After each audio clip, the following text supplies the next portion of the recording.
poinnya. Misalnya kita bahas hukum utang piutang dan ragamnya. Ya. Sebelum lebih jauh membahas utang piutang dan ragamnya, ada satu hal penting yang perlu kita ketahui. Nah, ini bukan ini. bukan. Beda. Sangat tidak ramah. Namanya tidak sopan. Konsep harta dalam Islam dulu, ya. Sebelum kita paham lebih jauh terkait dengan utang piutang, diingat-ingat ya, jangan sampai masuk dalam soal kuis. Konsep harta dalam Islam, ya ini penting. Al-malu istilahan, ya, menurut hukum syariah, harta itu menurut hukum syariah, kullu ma yuntafa'u bihi ala ayyi wajhin min wujuhi syar'iyyati kasyira'i wal ijarati wal i'rati wal istihlaki wal hibah. Jadi menurut syariah, harta itu setiap apa-apa yang dapat dimanfaatkan, ya, intifa'u bihi, menurut cara-cara yang dibenarkan oleh syariah, baik itu jual beli, sewa menyewa, pinjam meminjam, memanfaatkan, mengonsumsi, atau dihibahkan, diberikan, dihadiahkan, ya. Dan situ masuk salah satunya adalah dipinjam meminjamkan. Ini di kitab Syarikat fi Syariah Al-Islamiyah wal Al-Qanun Al-Wadai, juz 2 halaman 198. Nih, apa yang dilihat? Kalau dalam bahasa prinsip dasar dulu ya, prinsip dasar pandangan Islam terhadap harta mal terkandung dalam dua prinsip dasar berarti. Yang pertama, sesungguhnya harta itu hakikatnya milik Allah. Sesuai firman Allah Subhanahu wa taala, wa atuhum min malillahi allazi ataakum. Dan berikanlah kepada mereka sebagian dari harta Allah. Malillahi, yang dikaruniakannya kepadamu. An-Nur 33. Kedua, kemudian Allah telah menjadikan manusia berkuasa atas harta itu. Atau bahasa Arabnya satu kata apa? Diistikhlafkan. Sesuai firman Allah Subhanahu wa taala. Wa anfiqu mimma ja'alakum mustakhlafina fi. Mustakhlafina dijadikan menguasai harta itu oleh Allah Subhanahu wa taala, dikuasakan. Ada kayak kalau kita manusia kan ada surat kuasa biasanya, untuk kemudian dikelola, untuk kemudian dimanfaatkan. Jadi status semua harta itu sebetulnya Allah kuasakan kepada kita agar bisa kita kelola dengan baik, ya, agar kita bisa kembangkan, bisa kita jadikan modal, bisa buat kehidupan sehari-hari. Namun secara kepemilikan hakikinya sebetulnya itu milik Allah, bukan milik kita. Kita cuma dipinjamkan sama Allah, dikuasakan sama Allah. Sehingga untuk penggunaannya berarti harusnya izin dulu sama Allah. Boleh nggak nih digunakan untuk ini, digunakan untuk itu. Kita nggak bisa bebas menggunakan seenaknya, itu nggak bisa. Karena sebetulnya bukan punya kita, bukan, tapi punyanya Allah. Jadi kalau untuk mau membelanjakannya itu harus tahu dulu ini Allah bolehin nggak ya kita gunain untuk ini. Ya kan? Kita mau ngasih untuk orang itu, orang sana atau orang sini, itu boleh nggak, diizinin nggak sama Allah. Sehingga nanti ketemu konsep kepemilikan itu, nanti definisinya adalah ada kepemilikan individu, kepemilikan umum, dan ada kepemilikan yang negara punya. Dan setiap istilah atau definisi syar'inya, ta'arif syar'inya itu selalu diawali dengan izn syar'i, izin syariah atas individu kalau dia kepemilikan individu, izin syariah atas umum kalau dia kepemilikan umum, dan izin syariah atas negara kalau dia kepemilikan negara. Yang itu menunjukkan bahwa semua harta itu adalah miliknya Allah. Harusnya kayak gitu. Nah, ini kita hati-hati tuh menggunakan harta, karena kita tahu bukan punya kita. Ini punyanya Allah nih. Allah amanahkan ke kita gaji sekian per bulan. Nah, Allah nitipkan segitu berarti sebulan ini. Mau dibelanjakan untuk apa? Sebisa mungkin harusnya kita bertanggung jawabkan, karena nanti kita diaudit sama Allah. Kemarin kamu sudah dikasih duit sekian, dipakai buat apa aja tuh? Buat belanja apa? buat mabar, buat buat apa gitu? Buat makan kah, buat mabar kah, buat mungkin ngebantu orang tua kah yang belum punya keluarga sendiri? Atau barangkali ditabung pun harus ada niatnya. Kalau nggak ada niatnya itu jatuhnya akan zulmal, jadinya haram.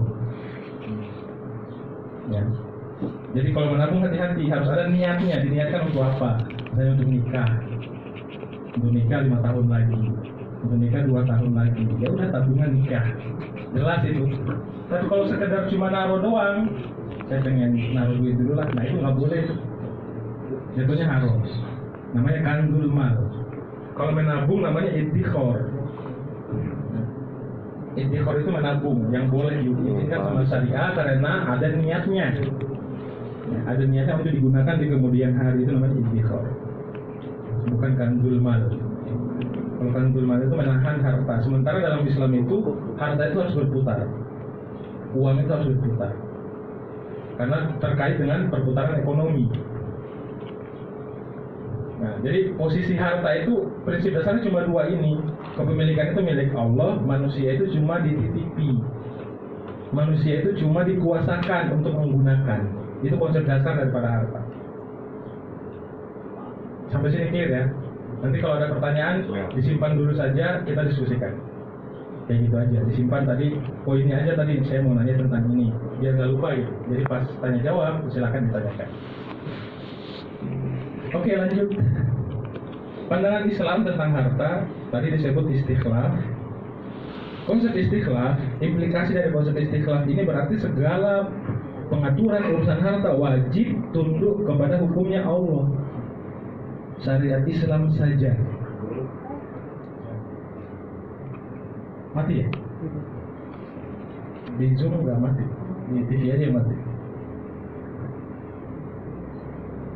Yang di rumah aman? Aman ya? Di sini mati soalnya TV-nya. Udah nyala lagi, alhamdulillah. Jadi pandangan Islam harta itu disebut dengan istikhlaf. Ya. Allah memberikan kita kuasa untuk mengelola uang itu. Secara kepemilikan itu bukan punya kita, tapi punyanya Allah.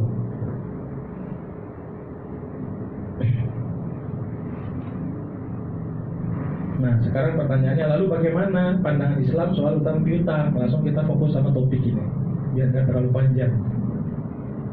Ya, karena semua pengaturan harta wajib tunduk pada hukum syariatnya Allah, maka kembalikan pada ta'rif syar'i. Ya, ini ta'rif kita coba bedah istilah dan ragam utang.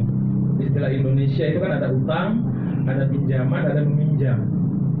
Dan rata-rata maknanya sama kan? Pokoknya minjam lah, minjam sesuatu itu ya utang udah itu namanya. Nah, kalau Indonesia kayak gitu, tapi secara fikih ternyata beda-beda itu. Ya, istilahnya beda-beda. Ada dain, ada qard, ada ariyah. Dain itu secara umum semua jenis pinjaman itu namanya dain, utang.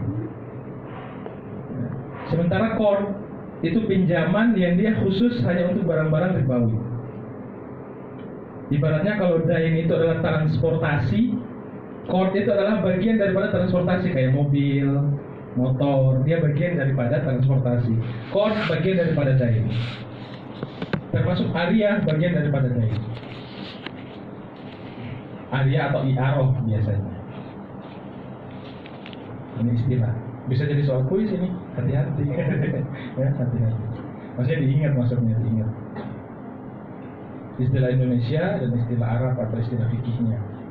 Dan masing-masing tarifnya beda. Ada batasannya juga masing-masing. Kapan dia disebut dain, kapan dia disebut qard, kapan dia disebut ariyah. Bahkan mirip-mirip juga dengan wadiah, titipan.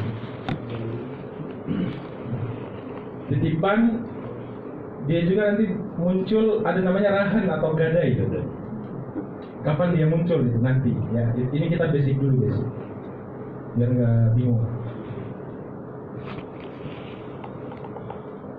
Oke, pengertian utang atau dain? Kita masuk ke dain dulu berarti.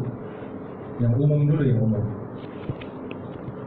Ad-dainu huwa ma sabata min mali fi zimmati bi aqdin au istihlaki au istiqradi.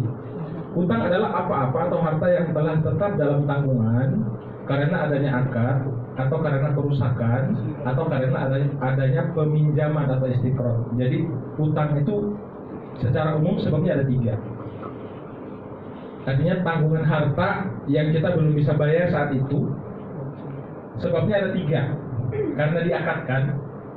Ya, ada persetujuan 2 pihak. Saya pinjam dulu ya, saya utang dulu ya.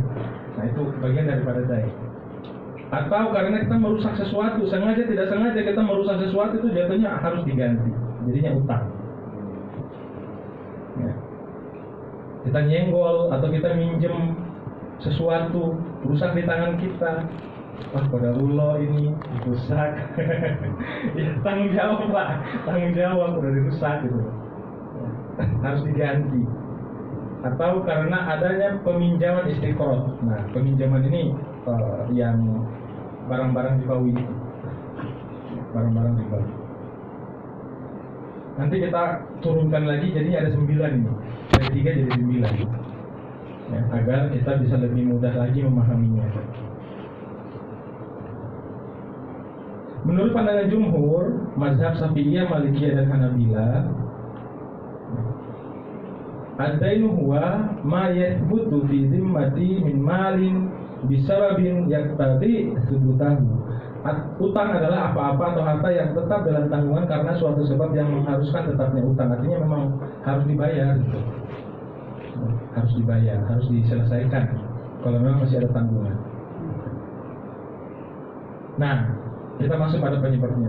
9 ragam sebab terjadinya utang atau dain. 9 ragam, banyak ya, lumayan. Berarti kuisnya nggak bisa 5 nih. Ya, insya Allah 5 saja. Yang pertama, ragam sebab utang yang pertama. Dalam akad ada 2 pihak. Ya, ini berarti soal kewajiban membayar harta, iltizam bil mal, ada komitmen. Berarti disebabkan oleh akad tadi yang pertama masuk. Karena ada akad, misalnya utang jual beli, utang ijaroh, ya, utang nikah itu misalnya mahar itu bisa diutang loh. Tapi wajib dibayar ya, wajib dibayar. Ya, itu bisa diutang. Misalnya memang ingin menyegerakan, ya, biar halal, barokah gitu ya, ya bisa disegerakan. Ya, tapi yang awalnya itu enggak. Yang awalnya itu enggak dijadikan utang. Komitmen pribadi atau enggak mesti dari awal. Misalnya di awal ada mahar tadi ya. Nah ternyata saya mahar itu dari bentuk emas. Wah, pas lagi kosong banget nih kas. Biasanya dijual dulu. Biasanya dijual dulu untuk dikonversi menjadi makanan, misalnya kayak gitu. Atau komitmen pribadi, nazar juga itu bisa jadi utang. Bernazar kepada Allah. Kalau saya berdoa biasanya, ya Allah kalau saya pengen ini, saya mau puasa, saya mau ini, mau itu utang, itu harus dibayar. Ya, wajib dibayar. Atau kalau dalam konteks muamalah, jualah atau affiliate. Barang siapa yang bisa menjualkan Xiaomi mendapatkan fee kompensasi per piece-nya 5.000 misalnya. Berarti kalau sudah diumumkan, kemudian ada yang datang klaim, dia bisa buktikan bahwa memang dia menjualkan itu, maka harus dibayarkan kompensasi. Kalau nggak dibayarkan, berarti utang. Ini jatuhnya utang. Ini yang pertama. Yang kedua, perbuatan yang mengakibatkan adanya utang bagi pelakunya. Contoh diat atas pembunuhan atau merusak barang yang dipinjam. Perbuatan yang mengakibatkan adanya utang bagi pelakunya. Jadi kita melakukan sesuatu, tapi ternyata konsekuensinya kita harus menanggung atau bertanggung jawab atas kerusakan barang yang tidak kita sengaja maupun kita sengaja. Itu biasanya di supermarket ya, atau di toko-toko yang berjualan, retail biasanya. merusak berarti membeli. Itu benar nggak? Merusak berarti membeli. Benar nggak? Ya. Dalam konteks ini benar nggak? Kenapa? Membeli tapi membayar utang. Diganti bukan dibeli kan? Jadi keliru, harusnya merusak harus diganti gitu. Bukan dibeli. Karena kalau dibeli itu kan kata antarodi. Kalau dia nggak bisa mau beli gimana? Nah, itu nggak boleh belinya. Berarti harus diganti harusnya, bukan harus dibeli. Jadinya utang. Begitupun dia membunuh orang, ya. Kalau ada pembunuhan, kalau hukum Islam itu kan dia kisos. Tapi kalau keluarganya memaafkan, itu pakai diat, diganti 1000 ekor unta merah kalau nggak salah, ya, untuk satu nyawa. Kalau keluarganya mau memaafkan, biasanya jarang sih. Darah dibalas darah biasanya. Rusaknya harta orang lain yang berada dalam kuasanya. Dititipi barang, ya, tapi rusak. Atau contoh lainnya di sini, rusaknya harta rampasan, maksud di tangan perampas. Rusaknya harta yang di tangan ajir mustarab pekerja umum seperti tukang sepatu, tukang laundry. Pernah nggak laundry bajunya rusak? Saya pernah diganti itu sama orangnya. Ya diganti seharga bajunya lah. Kalau bajunya udah lusuh ya seberapa aja lah. Intinya harus diganti, bertanggung jawab gitu. Ini harus dirapi, nanti itu belum bisa. Kalau itu berarti nggak tahu. Kau masih kebaca lah ya. Yang kita edit sekarang ya.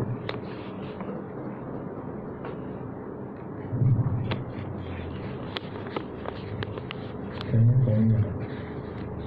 Oh.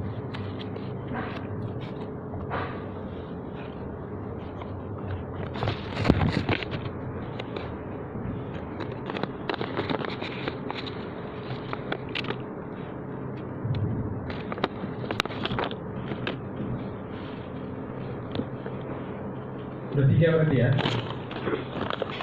Yang pertama karena ada akadnya, diakadkan ada 2 pihak. Yang kedua, perbuatan mengakibatkan adanya utang bagi pelakunya. Kita merusak barang orang, atau dalam pembunuhan ada diat. Yang ketiga, rusaknya harta orang lain yang berada dalam kuasa. Misalnya kita buka jasa tadi, setrikaan atau jasa laundry sepatu, jasa laundry baju, ternyata rusak. Nah itu harus diganti tuh.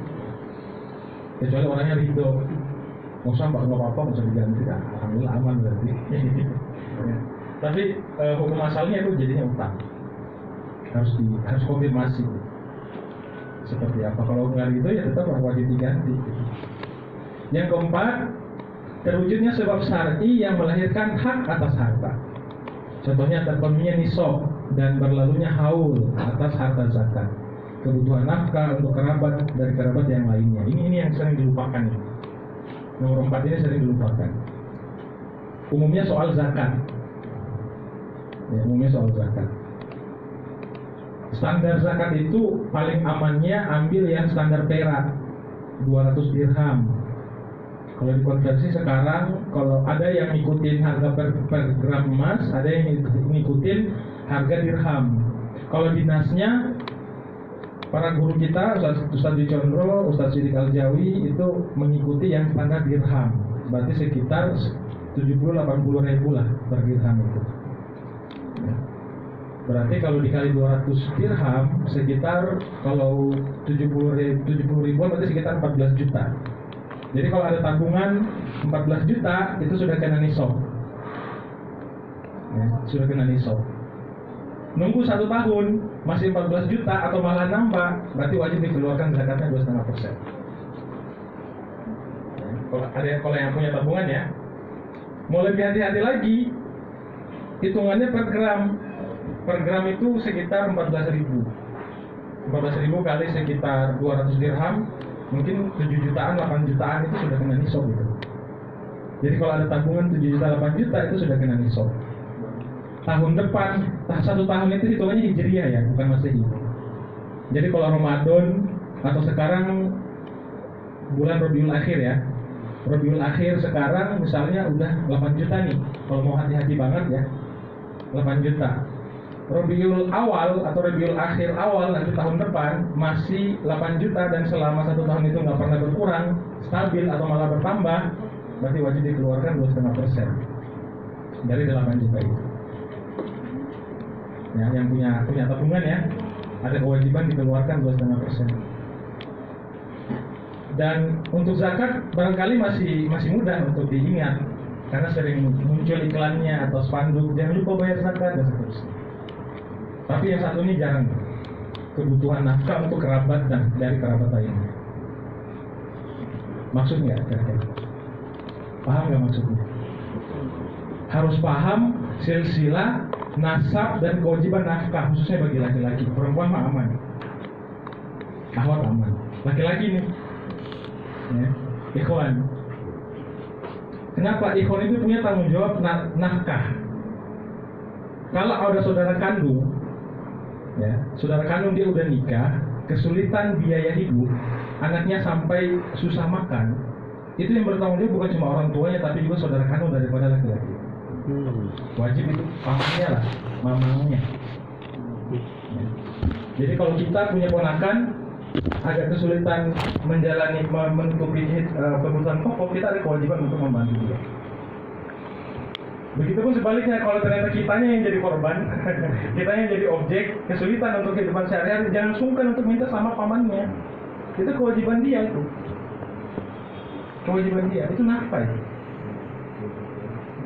Jadi kayak jalur ayah dulu, jalur ayah. Jalur ibu bisa aktif kalau jalur ayah udah habis dan mereka nggak pada mampu misalnya.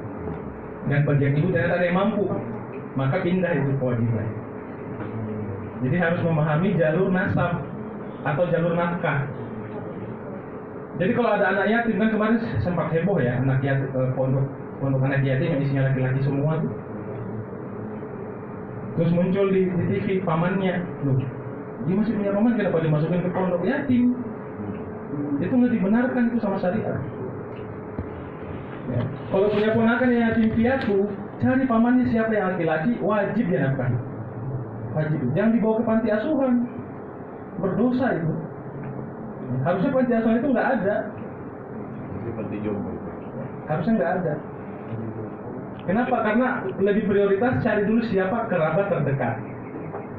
Pamannya masih ada nggak? Masih ada, kasih pamannya. Dia nggak mau tanggung jawab, ya harus dipaksa. Itu kewajiban itu. Repotnya kan negara kita nggak mengadopsi hukum itu. Kalau negara Islam kan akan memaksa si paman agar bisa menyelesaikan tugas. Kecuali memang si paman nggak mampu, beda lagi cerita. Semua kerabat dari laki-laki nggak ada, kerabat dari perempuan nggak ada, nah baru dari Baitul Mal ambil alih, negara ambil alih. Ada posnya tersendiri. Kebutuhan pokoknya ditanggung, dikasih modal, dikasih keterampilan, dilatih, training segala macam agar dia bisa mandiri. Biasanya kayak gitu. Dalam Islam kayak gitu penanganannya. Dan ini sering dilupakan ya. Pokoknya yang merasa wajib untuk dinafkahi itu hanya keluarga inti saja gitu. Padahal ada kewajiban lain. Ya, ada kewajiban lain yang harusnya itu menjadi tanggungan. Kalau kerabat itu memang mereka nggak mampu gitu. Ini terkait dengan zakat fitrah juga akhirnya. Jadi kalau ada kerabat atau ponakan yang nggak mampu, jangan dizakatin, tapi dinafkahi. Itu harusnya. Nggak sah itu zakatnya. Masih ada utang zakat baru. Harusnya disalurkan kepada yang berhak, tapi malah disalurkan kepada kerabatnya sendiri yang sebetulnya jatuhnya nafkah. Nah, harusnya begitu ya. Ini sering dilupakan di masyarakat kita banyak banget. Karena dia sudah meninggal orang tuanya, yatim piatu, jadi merasa berkewajiban, tapi berkewajibannya mencari panti asuhan gitu, bukan berkewajiban untuk dinafkahi. Ini kan repot ini. Nah, ini yang harusnya coba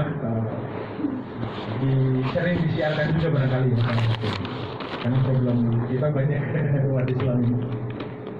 Nomor 5, perintah atau imam khalifah ya kepada rakyat yang mampu untuk memenuhi kewajiban Baitul Mal di saat Baitul Mal kekurangan dana. Nah ini pajak itu sebetulnya di sini berlakunya. Hukum pajak dalam Islam itu haram.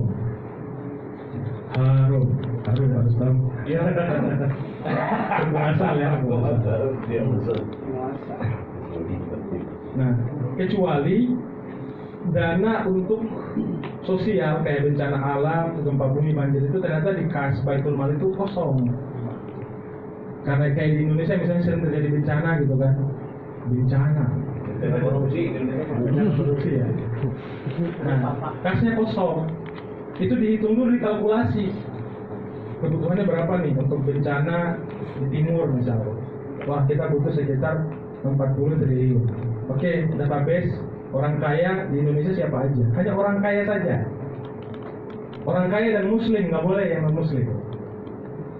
Nggak boleh non muslim. Orang kaya muslim. Dan ketika 40 triliun itu sudah terpenuhi, udah nggak boleh lagi ditarik. Tadi dibagi rata dulu sesuai kemampuan. Jadi pajak itu hanya ditarik saat kondisi seperti itu. Nggak ada kondisi kayak gitu, nggak ada alasan untuk menarik pajak. Nggak ada alasan. Darurat. Karena hukum asalnya nggak boleh. Hukum asalnya nggak boleh. Dalam kondisi darurat dan sudah ada SK-nya gitu. Misalnya Pak Haji Rizky wajib ya, mengeluarkan 10 juta. Ternyata dia abai dengan perintah itu. Nah, itu jadinya utang itu. Utang yang harus dibayarkan. Karena itu hanya orang-orang terpilih ya, yang kemudian bisa menunaikan kewajiban. Oke, 5 poin dapat ya? Dapat. Nomor 6. Seseorang membayar sesuatu kepada orang lain yang disangkanya utang, padahal sebenarnya tidak. Ini sering nih dalam pertemanan ini. Karena orang lain tersebut memiliki utang kepada si pembayar. Sebetulnya dia udah bayar, tapi karena dia lupa dia bayar lagi. Terus yang nerima dia iya aja lagi, gitu kan? Wah, lumayan nih, lumayan ya, ada kelebihan gitu. Padahal kelebihan itu jadinya dia yang utang gitu. Artinya kalau udah dibayar, jangan diterima, dikasih tahu kemarin udah dibayar, nggak usah dibayar lagi. Karena kalau sudah dibayar ini jadi utang, jadi saya yang utang gitu. Ya. Misalnya kelebihan transfer atau transfer 2 kali misalnya. Oh sengaja. Ya. Kadang nggak digubris karena misalnya nominalnya kecil. Pinjam dulu 2.000 dong buat parkir ini. 2.000. Ya kan? Buat parkir. Padahal kan bahasanya pinjam. Tapi itu dianggap, nggak usah lah, 2000 ini kan, nggak usah diganti. Padahal itu sebetulnya statusnya utang. Sebelum ada pernyataan diridokan sama yang punya piutang, itu utang. Jika bahas ngomong. Iya, A5 saya minta 2000 nya ada nggak? Ini gimana statusnya ini? Utang apa diikhlasin ya? Tidak bisa sampo. Harus jelas. 7. Seseorang meminta orang lain untuk membayar kewajiban finansial atas nama dirinya. Nitip bayar zakat. Tolong bayarin dulu, saya nggak ada cash ini. Saya nggak ada cash. Tolong dibayarin dulu nanti saya ganti. Nah itu harus diganti. Itu namanya utang. Atau zakat. Membayar zakat A menggunakan uang B, dia berarti dia punya utang gitu, harus dibayar. Itu sebab utang ya. Masih ada 2 lagi. Nah. Ini poinnya dapat ya, salah ya. Nomor 8. Perbuatan yang disyariatkan pada saat darurat yang mengakibatkan rusak atau hilangnya harta orang lain. Misalnya kelaparan, mengambil makanan milik B tanpa izin B, maka A memiliki utang kepada B. Artinya walaupun lapar banget, ya, dan memang di saat lapar banget itu terkadang dibolehkan untuk memakan bahkan sesuatu yang haram itu masih ada rukhsah untuk dimakan. Tapi kalau itu punya orang lain itu wajib diganti. Berarti bukan mencuri ya? Ya sebetulnya tentunya mencuri sih, hanya kan jatuhnya utang tadi. dia ganti. Kalau dia nggak mau ganti, berarti yang itu jadi pencuri. Berarti ketika dia udah ganti, dosa mencurinya udah hilang jauh. tapi kalau terpaksa tadi karena kelaparan sebetulnya nggak bisa disebut mencuri gitu. Untuk menjaga keberlangsungan hidup.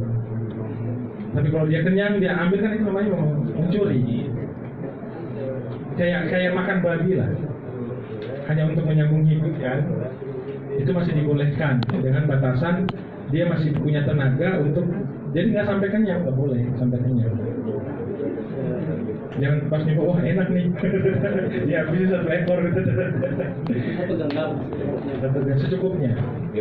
Secukupnya kira-kira itu bisa membuat dia punya tenaga untuk mencari makanan yang halal. Kalau di bawah sampai buat bekal, boleh ya? Kayak makan haram ya, baiknya buat berbekal. Ya kalau buat jaga-jaga aja nggak apa-apa. Hanya kan kalau ada makanan yang halal itu harus dibuang. Jadi mindsetnya harus mencari yang halal. Terus diganti dengan makanan yang sama. Makanan yang sama. Contoh, saya nginjem roti. Harus diganti sama roti lagi. Ya harus. Seharga roti itu. Seharga roti. Yang terakhir, nomor 9. Melakukan perbuatan bermanfaat bagi orang lain tanpa seizinnya. A. Membayarkan utang B kepada C tanpa seizin B. Oh, salah. Ini biasanya dalam persahabatan juga nih. Mungkin dia nggak tega, temannya diomongin terus gitu. Si Hanu nggak pernah bayar utang, karena dia teman baik, yaudahlah dibayarin dulu gitu. Padahal dia belum izin sebetulnya, hanya karena dia nggak tega, temannya diomongin terus, dia bayarin itu utang. Jadi sebetulnya utang itu pindah, temannya yang bayarin dia gitu. Harusnya kayak gitu. Tanpa maksud bersedekah, kecuali memang dia bermaksud bersedekah. Ya udah, berarti bukan utang. ditalang gitu ya. Ditalangin dulu ya gitu.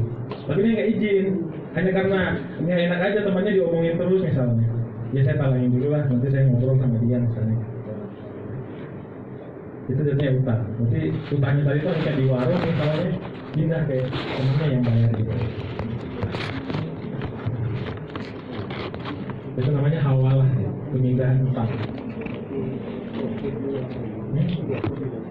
GoFood, gimana tuh GoFood?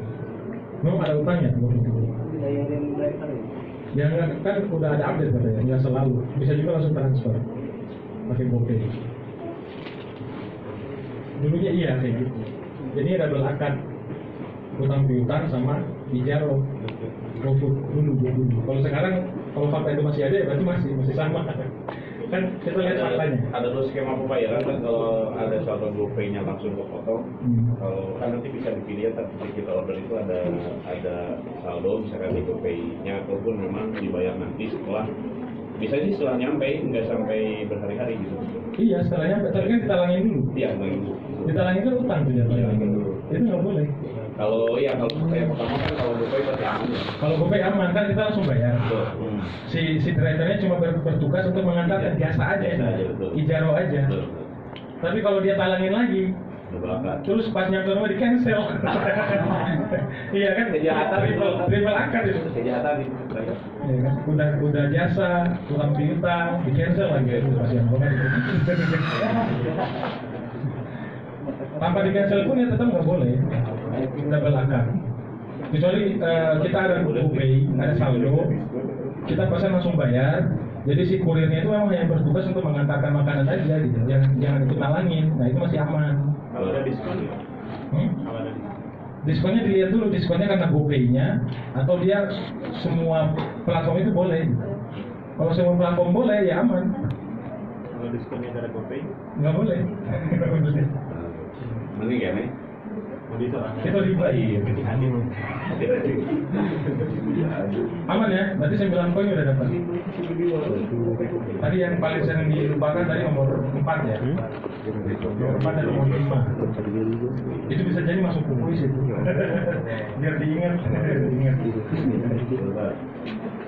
Kita lanjut, sekarang masuk ke core. Kalau ini kan tadi umum ya, sekarang masuk ke core.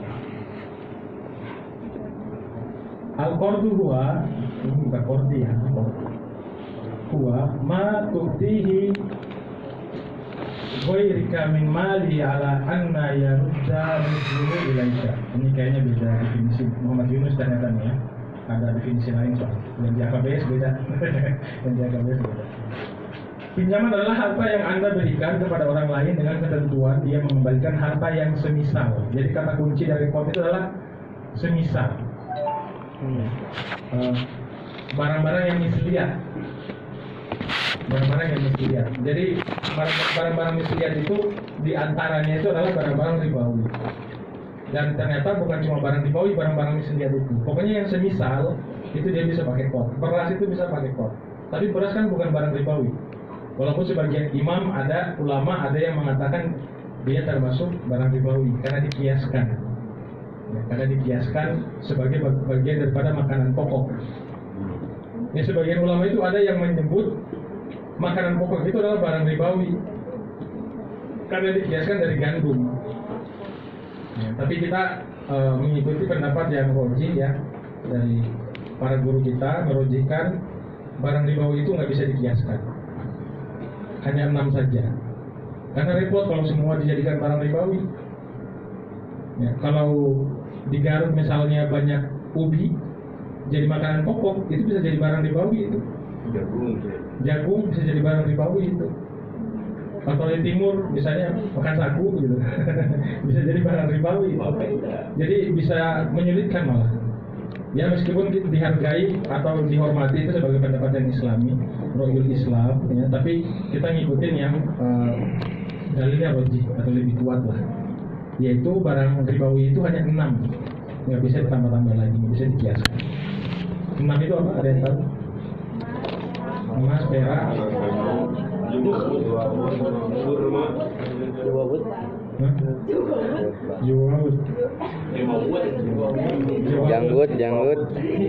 janggut, apalagi garam. Jadi garam itu masuk barang ribawi ya? Iya, Kurma. Dan barang ribawi nggak boleh ditransaksikan secara online hukum asalnya. Jadi hati-hati kalau beli garam online. Beli di warung sebelah. Cap kapal ya. Jadi di warung sebelah. Biasanya kan sekarang ada garam itu, garam Himalaya. Ya kan? Herbal biasanya ya. Nah, jadi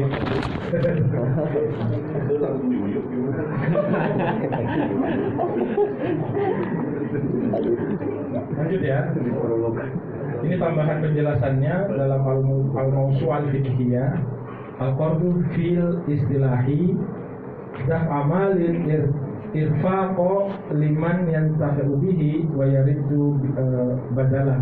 Pinjaman menurut istilah syariah adalah memberikan harta untuk menolong sesama bagi orang yang akan memanfaatkan harta itu dan mengembalikan penggantinya. Jadi sebetulnya untuk qard ini dia lebih cenderungnya itu untuk tolong menolong.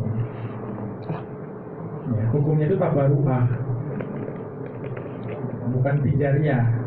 Kalau tijariyah itu yang dain tadi, utang beli, utang piutang atau utang jual beli gitu.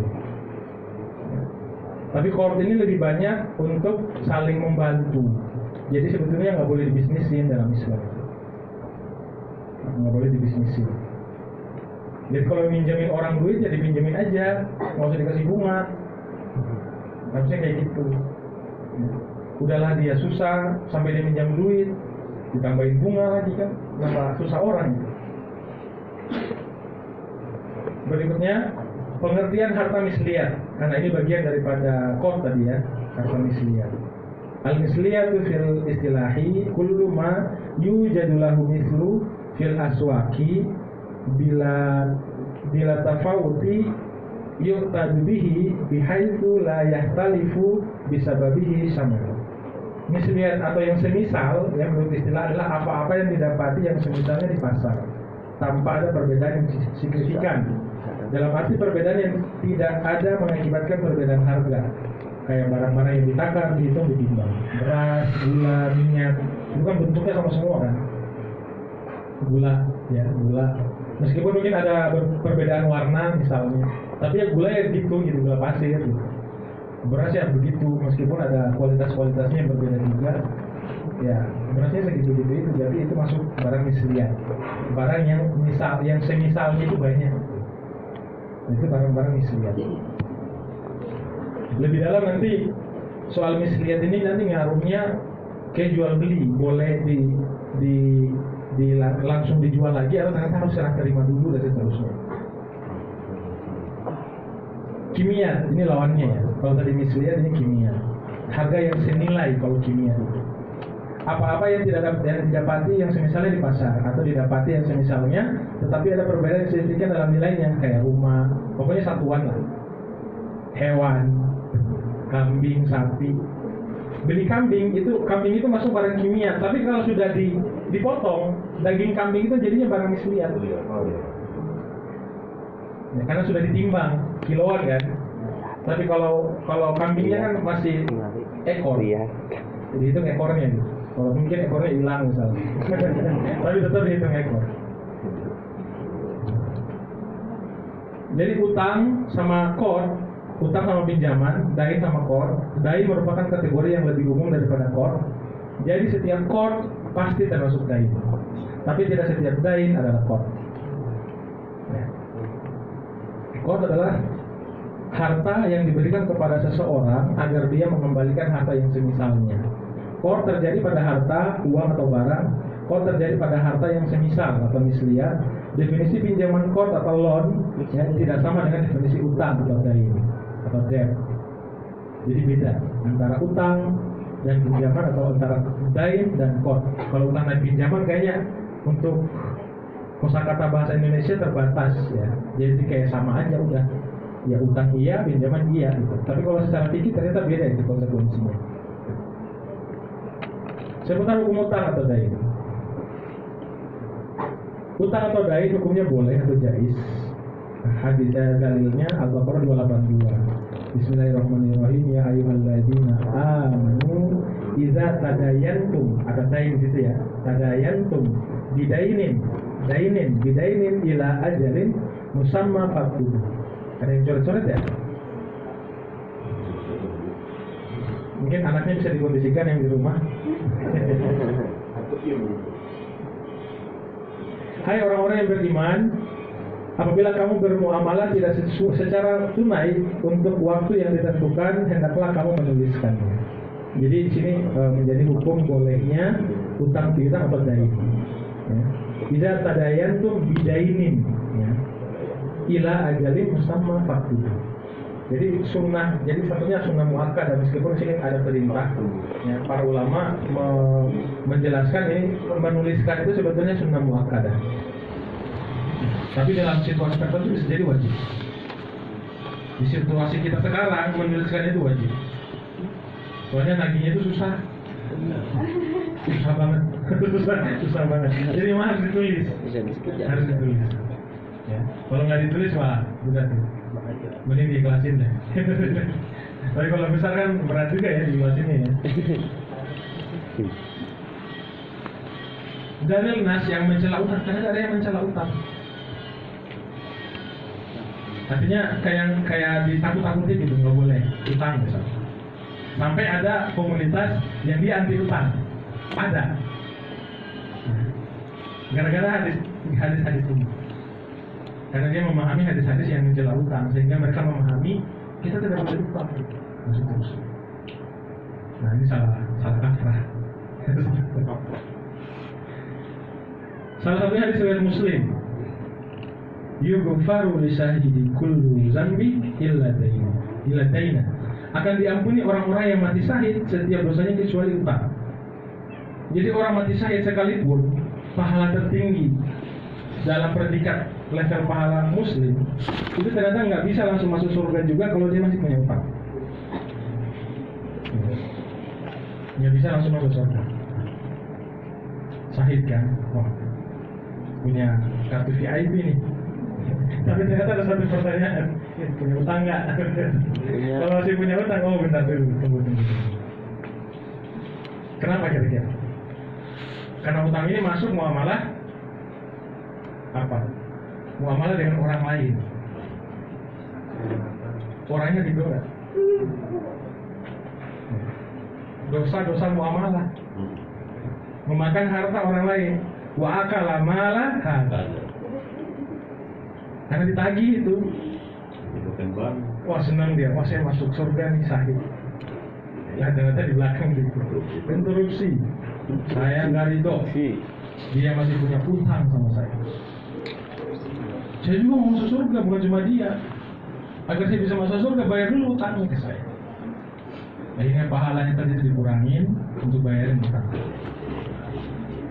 Jadi semua dosa-dosa muamalah itu kayak gitu statusnya. Akan diselesaikan dulu sebelum nanti ditentukan nasibnya apakah surga atau neraka. Jadi meskipun sudah punya kartu VIP, bisa jadi dosa muamalahnya banyak. Bisa jadi. Jadi ya wallahu alam. Jadi sebaiknya kita kurangin dosa-dosa muamalah. Ya, soal hak orang lain jangan sampai kita makan atau kita zolimi, ya. Soal nama baik orang lain dan seterusnya. Intinya ada hubungannya dengan orang lain, sebisa mungkin kita jaga dengan baik. Makanya kan dalam Islam itu sangat dianjurkan untuk menjaga aib saudara kita sendiri. Ya, jangan diceritain kepada yang lain. Dari nas yang mencela utang, ya ada lagi ini ternyata hadis riwayat Al-Hakim. Kalau saja seseorang terbunuh di jalan Allah lalu dia dihidupkan lagi di hari kiamat, sedang dia masih punya utang, maka dia tidak akan masuk surga sebelum utangnya dilunasi. Ternyata urgent nih soal utang, karena ada hak orang lain di situ, ya, hak orang lain di situ. Jadi yang punya utang ya dibayar, dibayar. Mudah-mudahan semua yang sini yang punya utang lunas utangnya. Amin.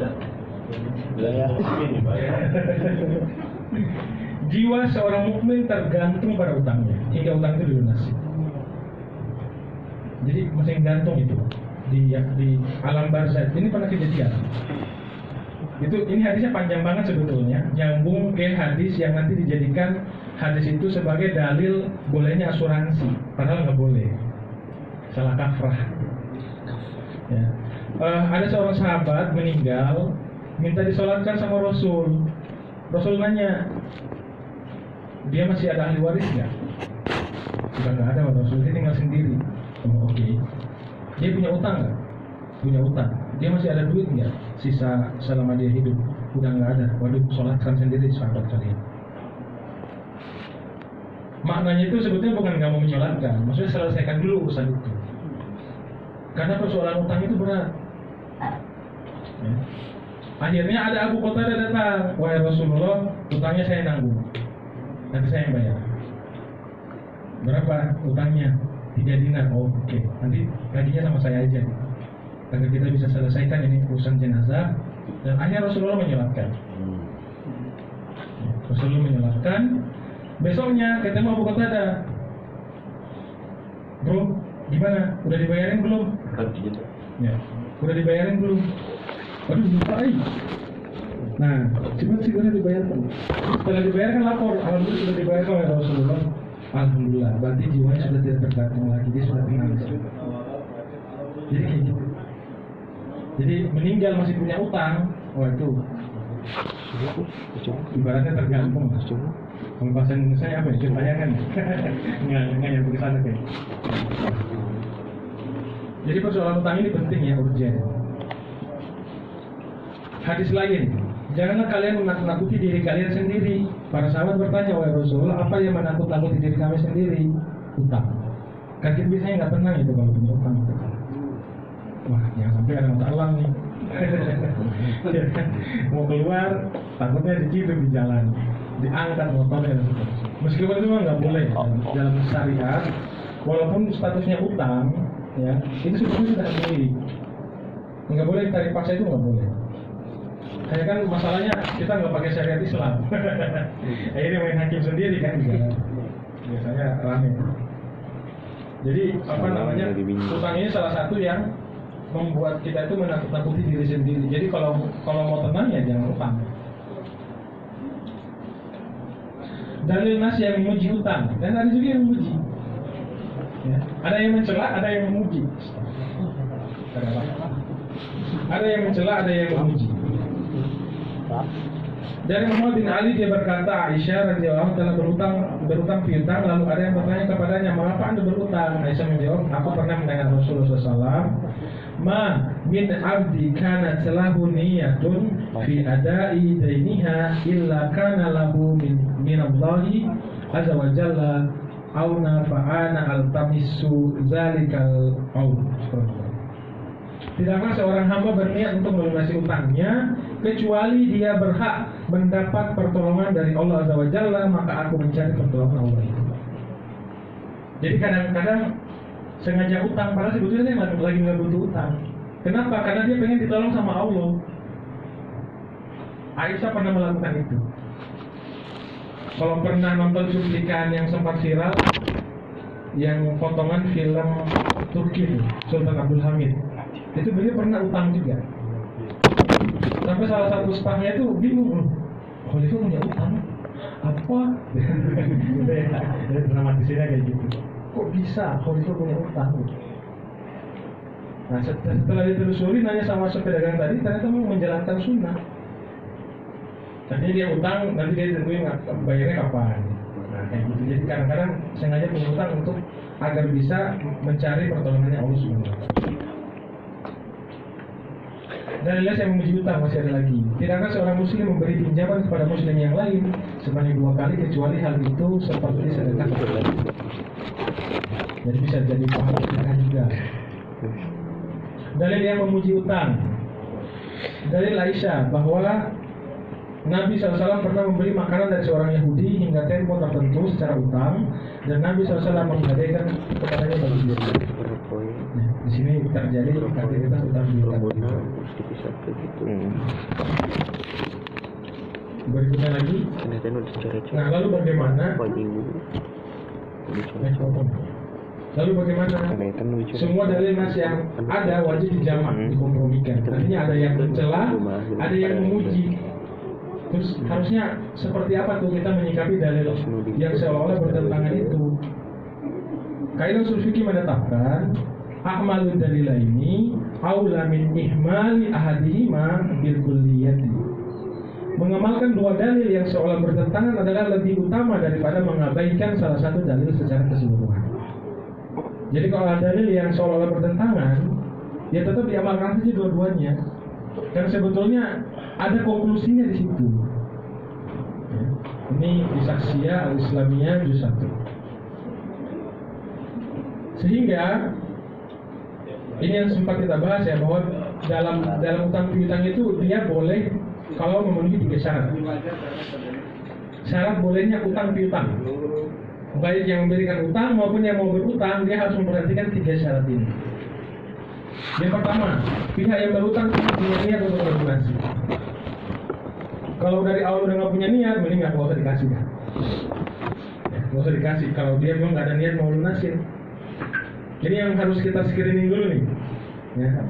Kita screening dulu dia minjam duit atau kitanya lah mau minjam duit, ya harus punya niat untuk dibalikin itu utang, uang. Yang kedua, pihak yang berutang mempunyai dugaan kuat bahwa dia mampu untuk melunasi utang itu. Artinya dengan perkiraan gaji dia yang sekian, kalau saya pinjam sekian masih sangguplah saya bayar. Jangan pinjam jumlah yang secara hitung-hitungan aja kita udah nggak bisa bayar gitu. Itu menyusahkan diri sendiri. Ya. Begitupun yang mau kasih pinjaman, makanya kadang-kadang kan ditanya kerja di mana gitu, atau ditanya gaji per bulan berapa. Kalau bank kan biasanya ada itu ya, ada rekening koran. Ada kan, kalau individu nggak perlu kayak gitu lah. Cukup kita tahu dia kerja di mana, oh kayaknya gajinya kira-kira segini. Mas kalau pinjam sekian kayaknya masih bisa lah, dia masih bisa sanggup itu bayar. Kalau dia minjamnya besar, sementara kita tahu kerjanya di mana, wah mending jangan. Ya, mending jangan dikasih, atau mungkin ya sedekah aja seperlunya atau masanya yang mau kita kasih. Yang ketiga, utang yang ada adalah dalam perkara yang disyariatkan, amri masyru'in, untuk hal-hal yang baik, bukan untuk keharaman. Jangan sampai kita pinjamin dia duit dan ternyata malah buat judi online, wah repot itu. Ya, repot itu. Sama saja kita ngikut mensupport dia untuk berjudi. Ya. Jadi wasilah kita. Apalagi kalau kita tahu benar memang kelakuannya kayak gitu, tetap aja dipinjamin misalnya. Sebaiknya jangan. Sampai pantun biasanya keluar ya. Agar silaturahmi tetap terjaga. Pinjam dulu 100.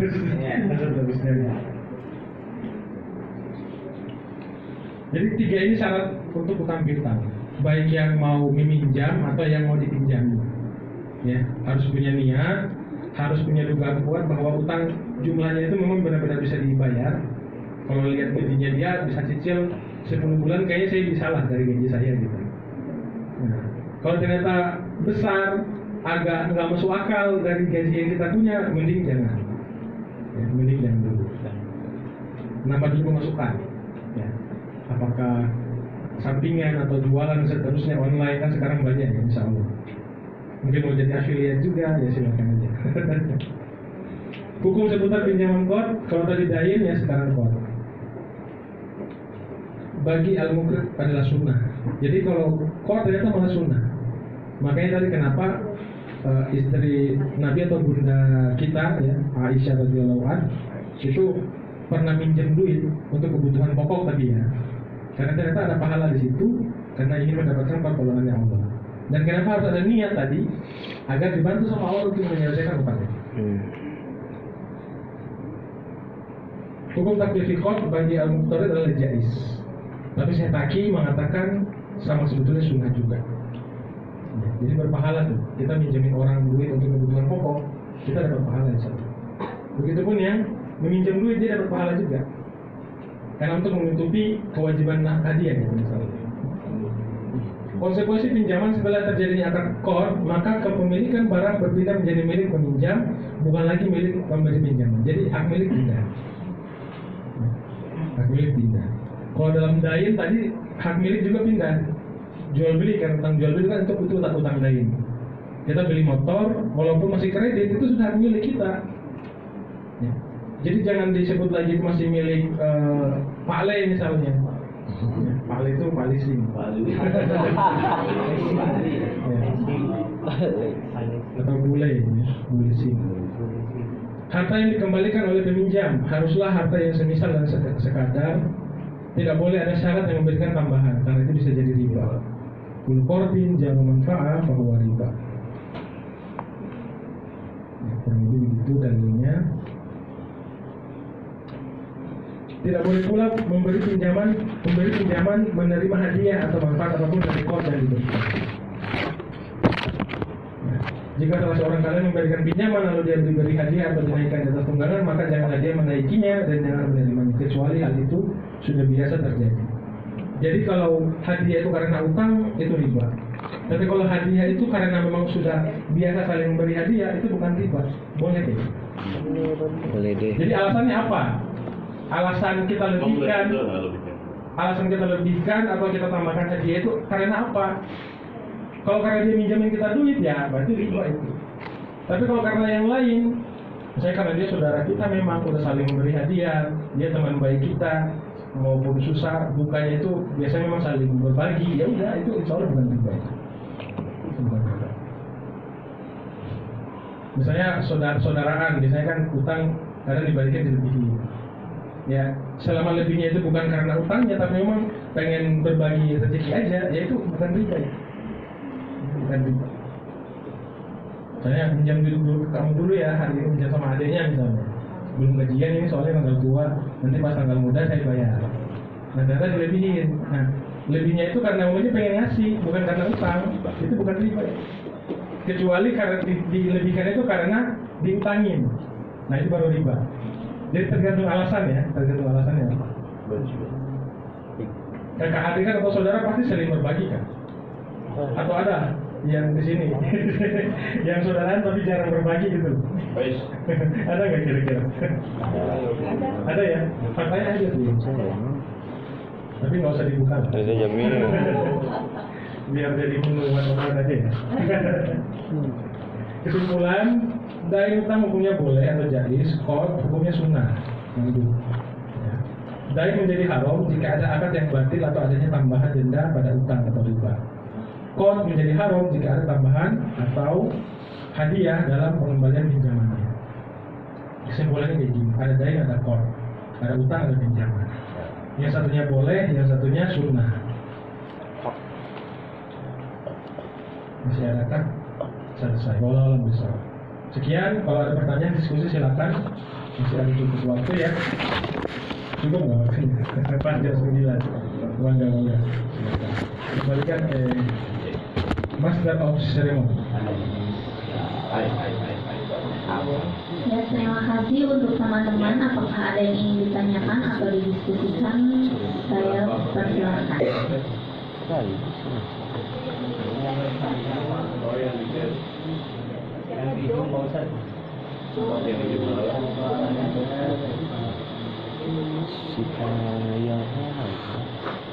Nomor 6 ya? Nomor 6 sama-sama lupa.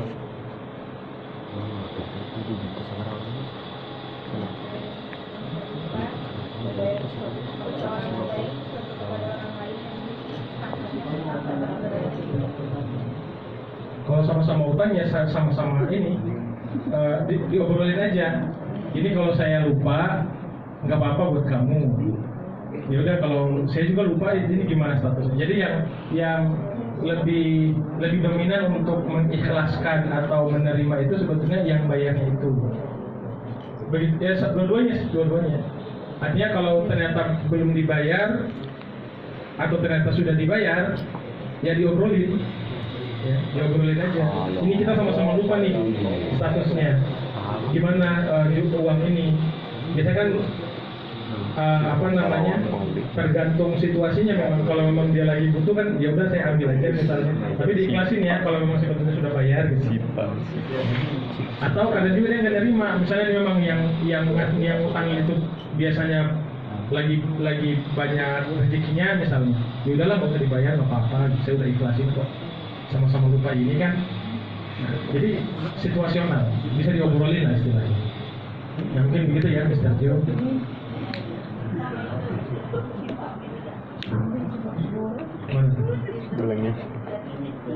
Boleh.